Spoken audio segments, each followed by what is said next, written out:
In this session, let's explore the functional objects in the utility category. First, in the BuildIt template, you can easily create NPCs. There's also a feature to set dialogue and speech bubbles for NPCs. Drag the NPC object onto the map. Enter your ZEPETO ID and type, "Hi, nice to meet you," in the speech bubble. When you enter play mode, you'll see your character appear as an NPC. Let's place another NPC, and this time, enter buildi.global as the ID, and type hello.I'm buildi in the speech bubble. When you enter play mode, you'll see buildi appear. You can also make your close friends into NPCs, but be sure not to use them without their permission. The buildi character is free for everyone to use. Interaction objects include 3 types by default: chairs, sunbeds, and dance floors. In the BuildIt template, you can change the appearance of these objects and modify their interaction settings to create interaction with any object. Let's place an interaction chair object. In the hierarchy, you'll see it consists of an interaction point and a section responsible for the object's appearance. Delete the appearance section of the object. Then, place your desired appearance on the map and drag it under the interaction object. I'll choose a coffee machine. If the object's position isn't right, set its position to 000 to align it perfectly with the interaction object. Right now, interacting with the object might look awkward because it's set to work with the chair.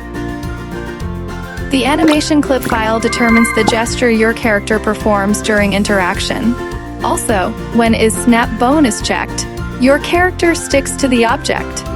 In the current setup, the hit part of the character will stick to the object.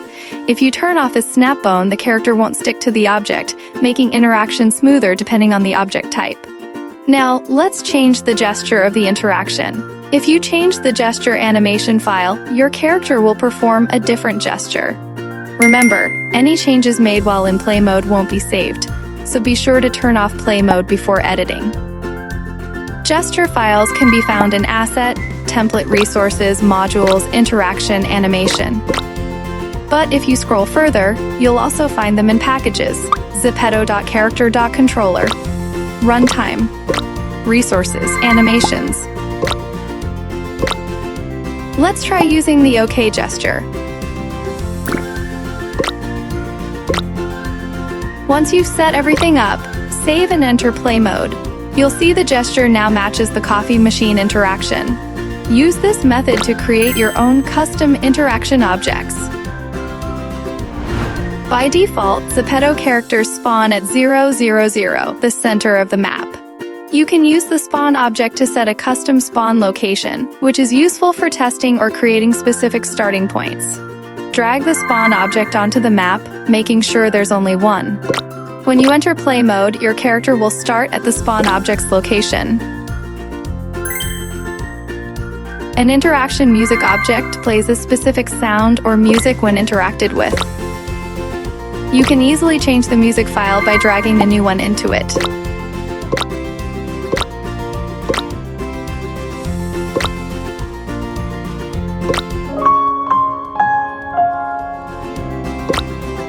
Although it has no appearance by default, you can add a desired prefab under the SFX object to give it a visual.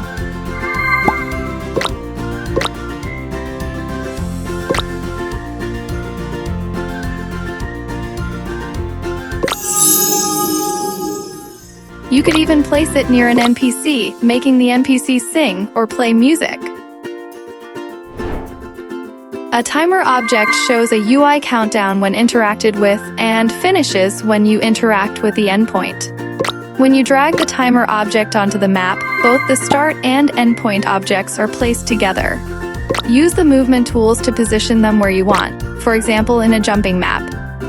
You can also change the appearance of the objects.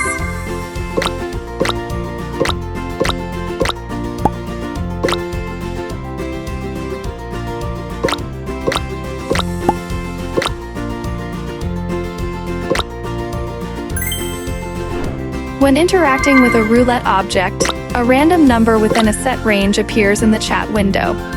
Since we're testing in Unity Editor, the number will appear in the console window for now. Right now, the number range is set between 0 and 10. If you test it, you'll see a random number from that range. After placing the roulette object on the map, let's change the number range in the inspector to 200 to 300. When you test it again, you'll get different values. You can also change the appearance of the roulette object. This could be a fun way to play with friends you meet in the map. An interaction teleport object allows players to teleport to a specified destination coordinate when interacted with. The location you place the object will act as the entrance. After finding the destination's coordinates, update the destination's coordinate value in the inspector.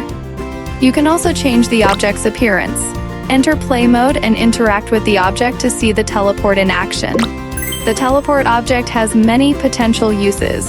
In the next lesson, we'll modify it so that players must watch an ad before teleporting, allowing you to earn ad revenue while transporting them to hidden locations. The next object is a moving platform, commonly used in jumping maps.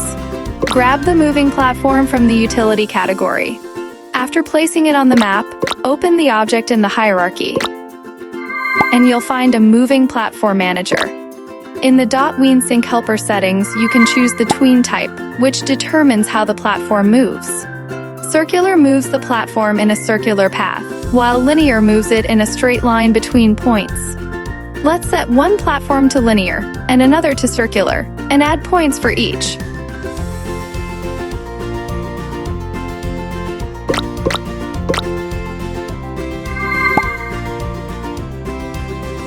When you press play, you'll see the platforms move.